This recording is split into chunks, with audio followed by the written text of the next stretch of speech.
Welcome back. This is Pairs World Knitting. I'm Jennifer, and this is a knitting podcast all about knitting, yarn adventures, and travel. And yes, finally back to travel. I am so excited to be sharing with you a long weekend away in Ontario in Prince Edward County.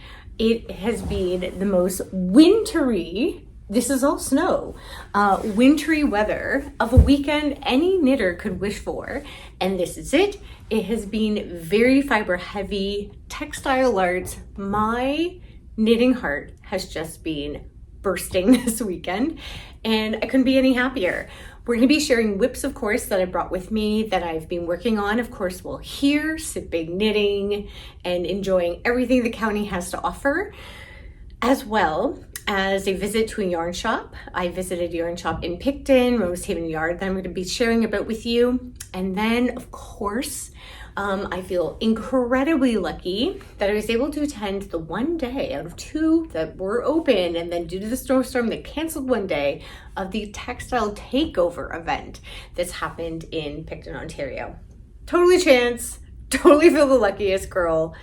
And we're gonna get in, so join me and let's bounce in. I'm gonna start off with what I'm wearing, of course. What I'm wearing, I brought 4 sweaters with me for essentially a 3-day weekend, but you know, we're knitters, so we had to do a rotation of our knits. Of course, I am wearing a ranunculus. This was my latest version of the ranunculus that I've made. This is by Midoiri Hirose, and this is one strand of, this is a Hillesvag yarn. It is Tinde. I will include it in the show notes, of course, held with one strand of black against the navy. It's a dark marine blue. It's very hard to see, sorry, with the lighting, with the backlight, but I felt like we had to see the snow as well. And the mohair is Knitting for Olive, and I think it's called Licorice. I'll include it all in the notes, of course, for you. And the only mod I did was this neckline. I always do, I think every neckline I do of sweaters, I include a neckline that is more cinched in than normal. My ribbing is very loose, and this is it. I did a twisted rib to mimic the twisted rib on the neckline and hem on the cuff, because I believe the original is an I-cord edge. That's pretty much all I'm going to say about it. It's spectacular. We wear it all the time. There we go. She's a fun and popular little knit. We will get into the whip adventure. I have 3 that I brought with me. And one is being heavily worked on, super close to an FO, but we're not quite there, and I'll explain why. And we're gonna get into the other one. So I will start with my very soon to be FO. And again, this is not gonna come up smashingly over the video today. And wowzers, that is looking crazy see-through. I assure you it is not this see-through in regular life. This is my own design. What I did is I'm going off of the sweater that I made. If you've been with me, while I was in Norway, I was heavily inspired by the knitters in Oslo wearing their makes, of course, because it's very like knit centric zone of delight, and a lot of the women that knit were wearing these really simple but boxy mohair blouses. I couldn't find a pattern that mimicked exactly the fit that I was after. So I made up my own and did some freestyling in an apricot color over the little last leg of our trip, and finished when we had gotten back. I wear it, you know, in the warmer months, and I have worn it in the winter a couple times, and it's a delight. But there were flaws with how I constructed it, and I think the overall aesthetic, it's still lovely, it's still gorgeous, and completely wearable. But of course, growing as I want to as a knitter and, you know, blossoming into the designer, I decided to reknit with the tweaks with kind of the learning that I had with that first apricot variety. And so we wanted a black, kind of romantic, boxy mohair blouse. And I couldn't be happier the way that it's turning out. I will quickly share kind of the aesthetic I was going after and some of the construction. I do, because I adore this so much. It's such a quick, fun make. I think I'm going to be writing up a pattern for it. Let me know if you're interested, because I feel this is something that not only allows us to wear our knits, of course, as we're going out and being like, feeling like a little more fancy, but it is just perfection for those shoulder seasons as well. Either pairing it with a camisole or a blouse, super my thing. So I'll share. We are looking at a bottom-up sweater, believe it or not. I know, you're probably already like, okay, we're turning out. Hear me, just hear up. I started with an I-cord edge. This was a cast on, and I did this in the round to compare and contrast with the apricot sweater. I was doing it flat because originally I had wanted seaming, visible seaming on the sides. I tried a lot of things and I wasn't into it. Wasn't working out with the I-cord. So what I did is I kept this in the round. So much happier I did. And I've got a little bit of like, I don't know if you can tell, you can, a little bit of a high-low action. So I did some really simple changes from the initial design with my apricot sweater. And I got a high-low hem, very slight. It's not, it's not retro high-low. It just offers a better sitting on the body with the back. Think of it's not short shaping, but think of that idea, that concept of where it raises the back more. So that's what I was after, a better fit. I still have, which I was so excited about, visible seaming. It's very hard to see with, of course, the black mohair and the lighting, but I assure you it's there. And so we've got a little crochet chain that's attaching the front and back panel, because again, we've knit from bottom up. And yeah, I mean, everything is just, I'm just jiving with it in such a great way. Picked up stitches for the sleeve. I've done 2 sleeves. These are super like balloony, pillowy sleeves. I did an I-cord cast off. This is my first sleeve I was trialing different things on, and I did some decreases, but you're gonna see, again, so much learning went into this. I did decreases in the last knit row before my I-cord edge, and I did not, I mean, it could be a feature, a design feature, but it's not what I was enjoying, of these like holes that are almost made. You can totally see it there. Yeah, it didn't sit right with me. I wanted the stockinette to continue until the I-cord edging. And the reason why you're getting the holes is because you're doing like knit 2s together. And so it just offers for this element I didn't enjoy. So we went on to the second sleeve, and we have done 3 different tries, I kid you not, of this gorgeous, like super voluminous, romantic sleeve that I'm just drooling over. And I figured it out. We did a different, I can't share with how I did in case I write this up, because I feel like this took time to trial and error for sure. I was experimenting a lot, and we got there. So now I don't have these like gapey holes.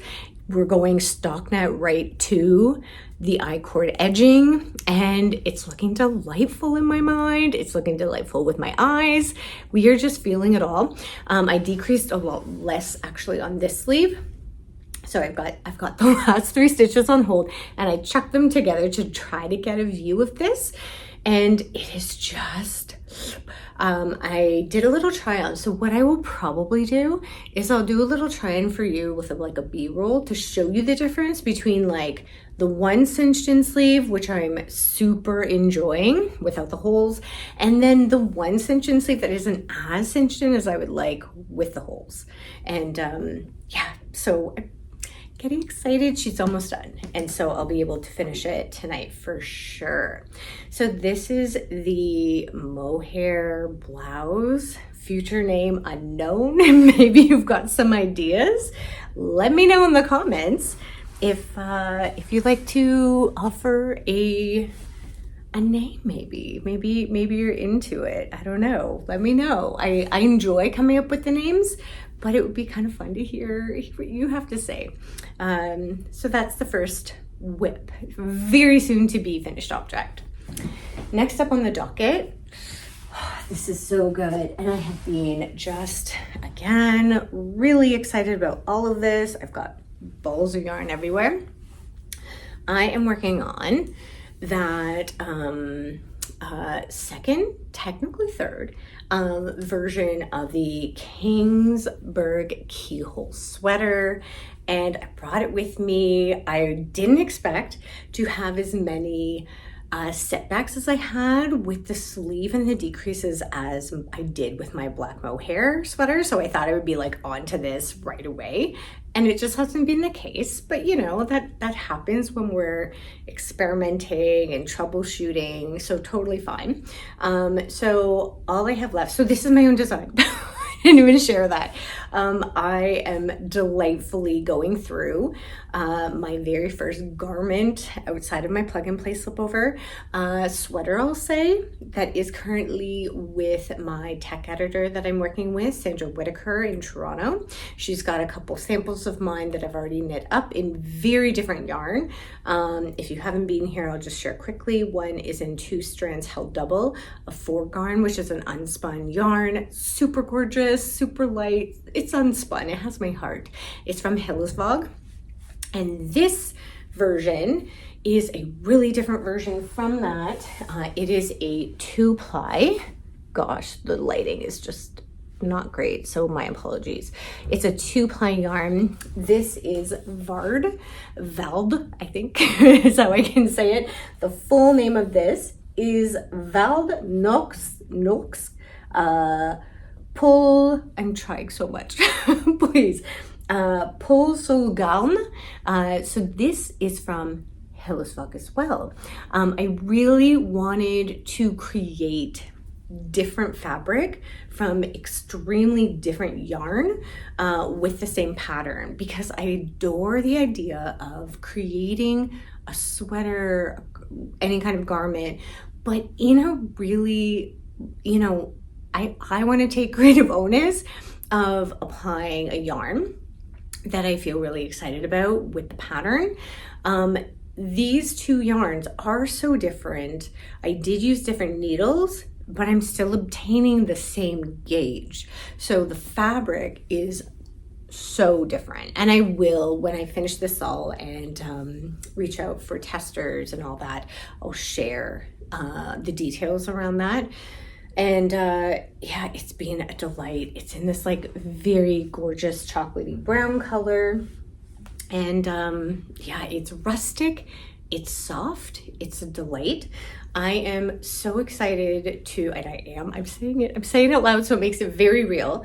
I've been in contact with the owner, the CEO of Hillesvag, and we are collaborating on this sweater with Hillesvag yarn. I couldn't be more excited about this collaboration. They are a family owned and operated 4th generation, I believe it's 4th generation owner, passed down family member to family member at this Norwegian mill. I did visit this mill in the summer and just fell in love with the yarn even more, and of course the story of Hillesvag.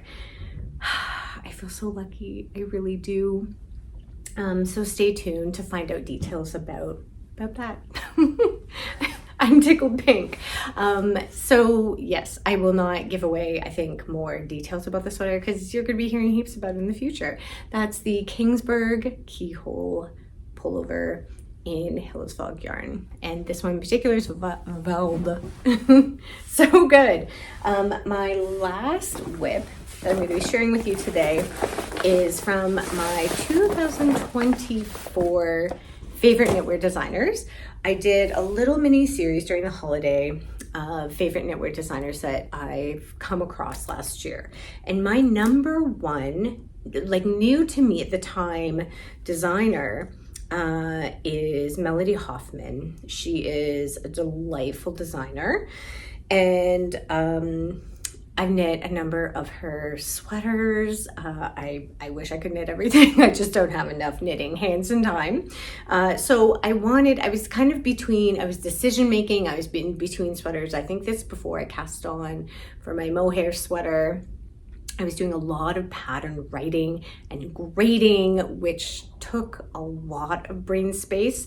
So I wanted a sweater that I could cast on without thinking about it. I could follow a pattern. I had that luxury of not having to navigate, stitch counts and calculations of my own thing, but following something that I've already also done. I know the designer. I know how these, her sweaters fit. So I went really simple for me with the choice. And so I went with her Wild Posy Luna. I've knit her Wild Posy Flora twice.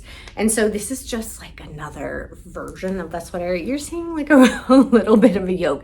It's probably not that meaningful and not showing up great.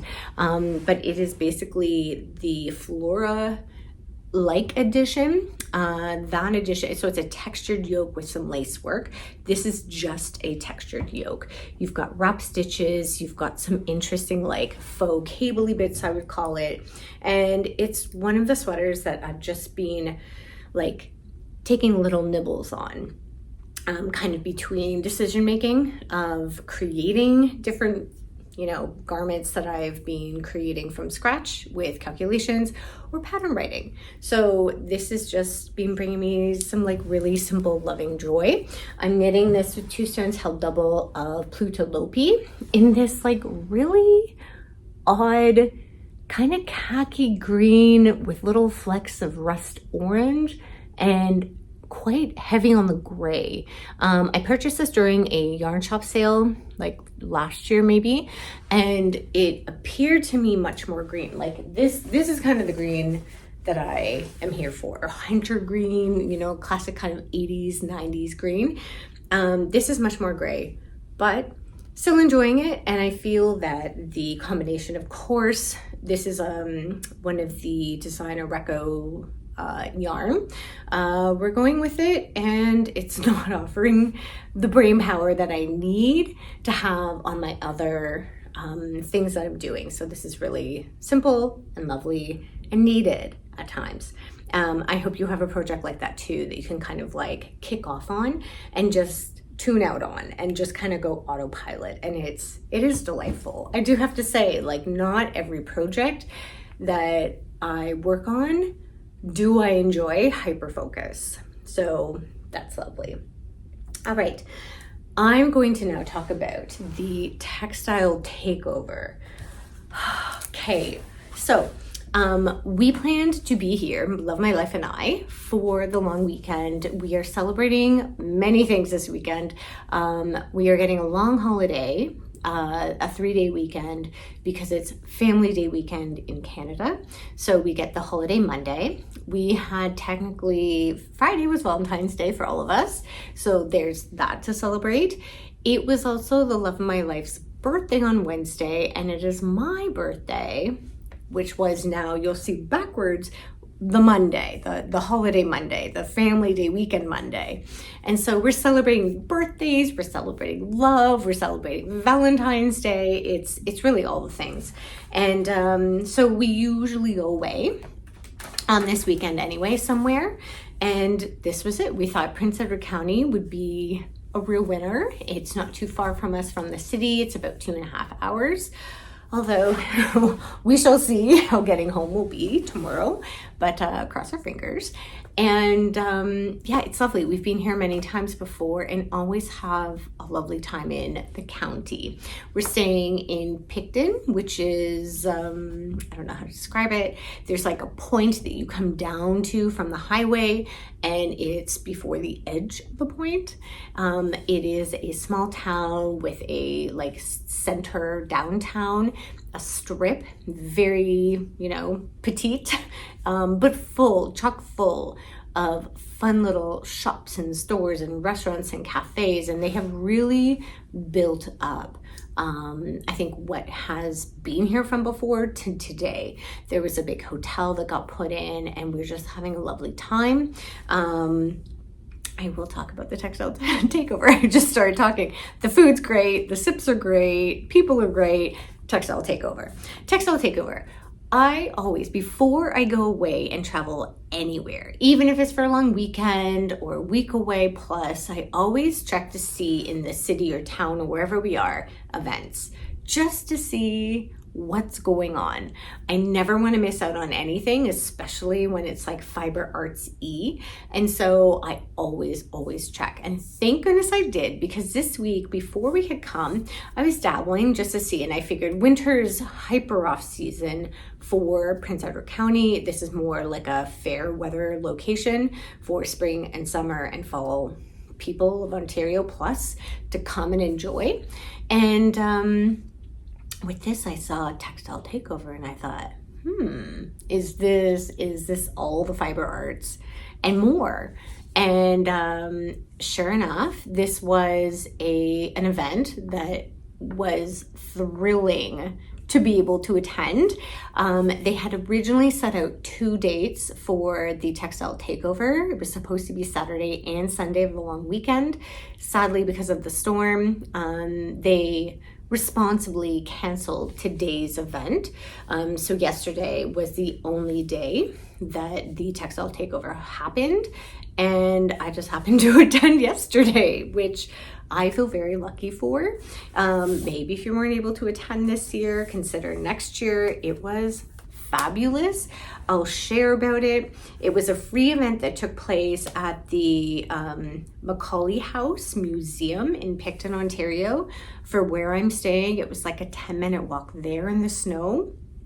Wonderful. People came from all over the place, of course, to attend. And it was a free event. You were able to walk in right away, you know, greeted by volunteers and fiber artists. Each room had a different textile art featured in it. And it was lovely. It was lovely. I walked in right away. To the left of me was the spinning room. So there were spinners spinning gorgeous yarn. There were knitters. Right away, I felt at home, and I said in my Instagram post, I found my people. I feel, you know, as soon as we get into the textile world, there's our people. This is our community. It's kind of it's a funny thing. We have this super deep-rooted passion of making, and I feel this is it. There's an instant connection, even with a stranger, when we start chatting about the fiber arts, with knitting, with spinning. There's no barrier of relationship. We just get down and dirty into the conversation, and it's an instant connection, and it's warmth, and it's sharing, and it's lovely. So right, so first room was spinners. There were wheel spinners. There was someone lovely there that was doing a drop spindle. We've connected since on Instagram, which is gorgeous. There was three wheel spinners, one drop spindle spinner. There was someone selling her hand spun, which always floors me, because I don't know how people can spin so consistently and make beautiful yarn. Mine is a little more sloppy and choppy, and that's fine. I'm learning. We're figuring it out with drop spindle. And then selling their makes, and or producing enough, like making enough of their wool, yarn I should say, to make a thing, to knit a thing, to use it in their weaving or their knitting or their crochet. Like it floors me, and I so want to be that person one day. I do find, side note, that with drop spindle spinning, 2 things happen with me.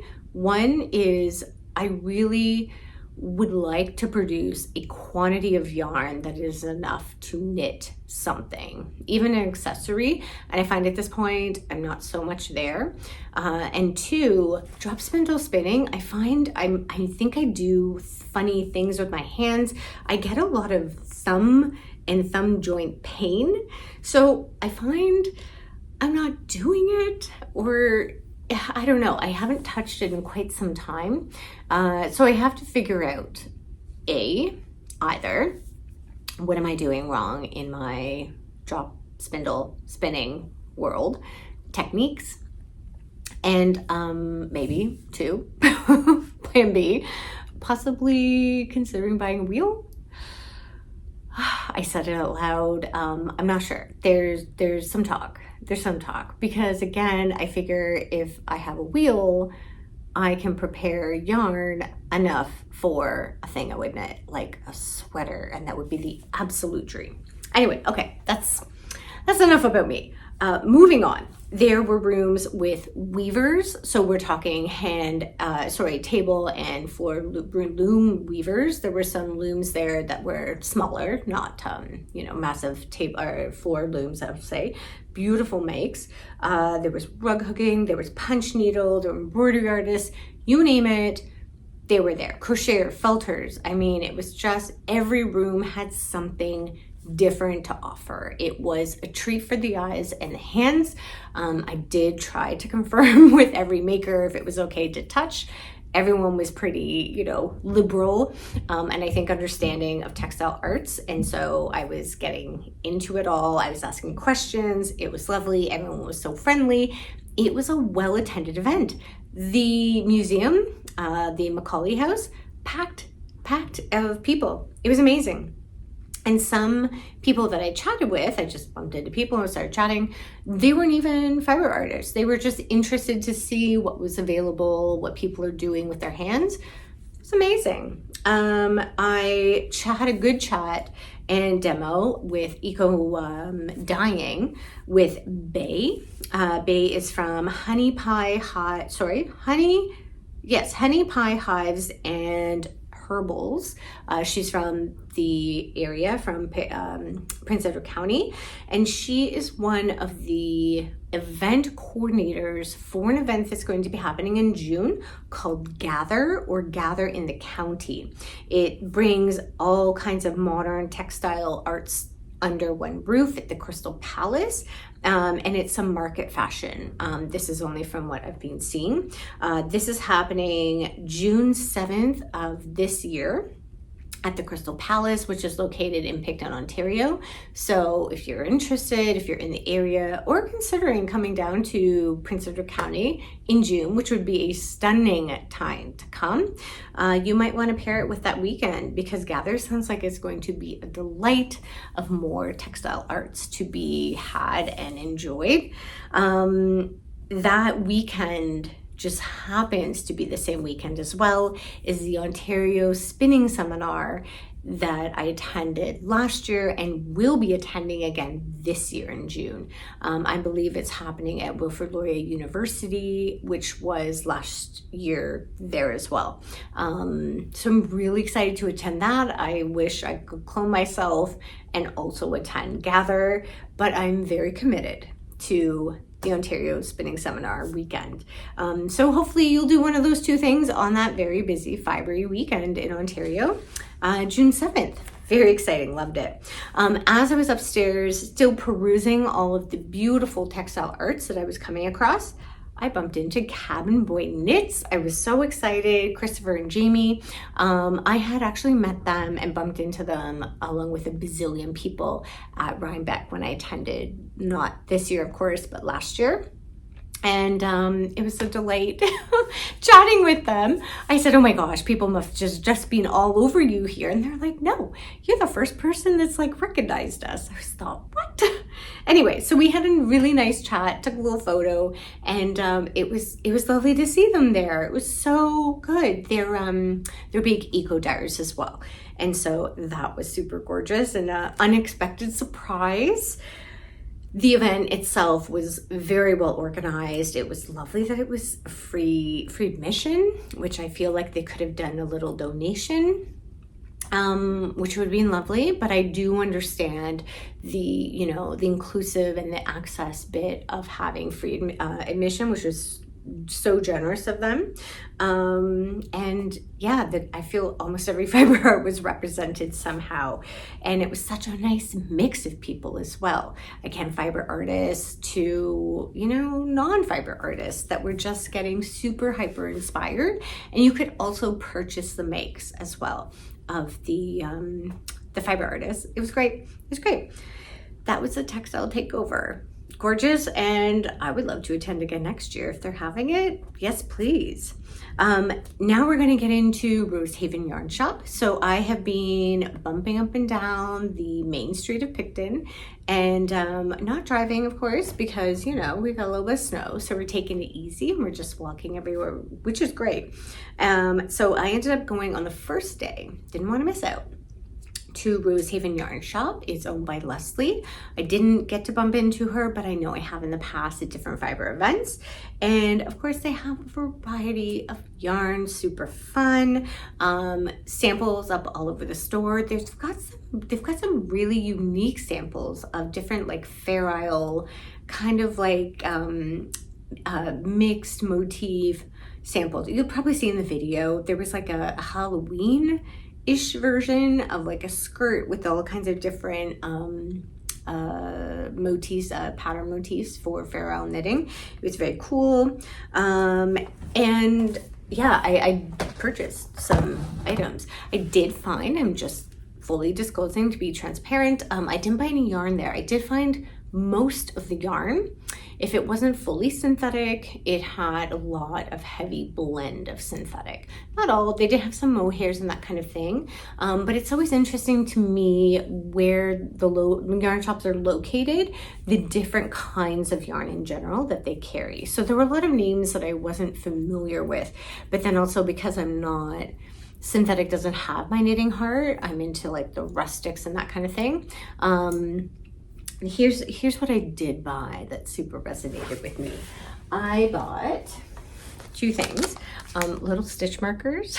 Here, I'm going to make sounds and take them out of the plastic because I'll be using them with, you saw my elastic band hanging out on my Wild Posy Flora. Nope, Luna.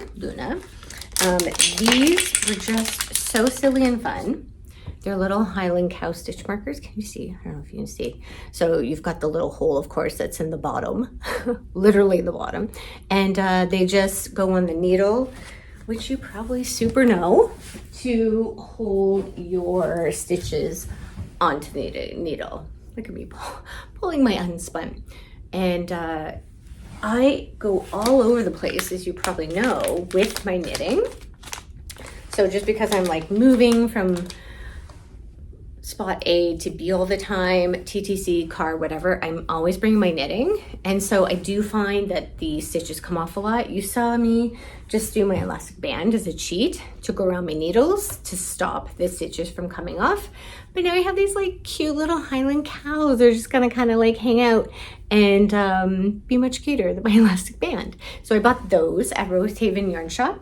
And I bought my second pair from them of socks. These, and again, I'm not a sock knitter, is the one thing I really can't find joy in knitting socks. So these are fabulous because it means I do not have to knit myself socks, but I super love knit socks. These socks are the Badalan et Mocoquin socks. They are, I'm assuming, yes, a Quebec company, knit in Quebec. I'm assuming, I'm just reading, yeah. So they don't say, but I'm assuming they're a machine knit sock. I'm assuming they're knit like a tube and then cut for an afterthought kind of heel thing. I'm not really sure. I don't know knit socks, but they're fabulous. I have my first pair, I should say, at home, and I wear them all the time. They're fantastic. And again, for the price, 32 Canadian dollars. I don't even think I could really almost buy sock yarn for that. Never mind my time and agony in making them. And look how big these things are. Like they're going up the leg. They're gonna keep me cozy. I wore them last night to dinner as a, you know, a fancy knitter would. Love it. So good. We have had such a lovely time here in Prince Edward County. I know we'll be back. It was such a welcome trip to be had. We've been in the city for quite some time, which is great and lovely. But I have to say, I think dabbling yet again in a bit of travel, packing a suitcase, which is always my favorite thing, knitting on the road, it's been a delight. Of course, coupled with the fact that we have really enjoyed this like winter wonderland out here and all of the fibre events. I feel so lucky. If you would like to chime in about the black mohair blouse that I'm making and are interested in potentially pattern, let me know. If you would like to offer your beautiful creative minds and shout out with some potential sweater names, blouse names, that would be lovely. I'm very open and I'd love to hear what you say. And also if you would like to share the things that you might do to find out what's happening in the world of fiber or yarn shops, that kind of thing, events, as you travel, go away for a weekend, longer, close or far away. How do you find out about these fiber events? Because I find still, I meet other knitters and makers, and sometimes the events are a little more shadowed in not knowing exactly when these are going on. I know for myself, I was able to find information before. I just bumped into another knitter, ironically, in the hotel this morning. She had no idea that the event was on. It was so sad because she missed it. So let us know what you might do to inform yourself about the events that are happening. All right, we shall leave it there. I want to thank you very much for joining me today. If you liked this episode and others like it, I very much invite you to like and subscribe to the account, the channel. That would be fabulously appreciated. If you are feeling yourself a little more, I also have a Ko-Fi account that you can click on and offer a possible donation. So thank you very much for that. And of course, I have my patterns available, which are, there's just a dripping of them, and that's of course linked all below. Until next time, wishing you beautiful joy in your knitting today. Take care.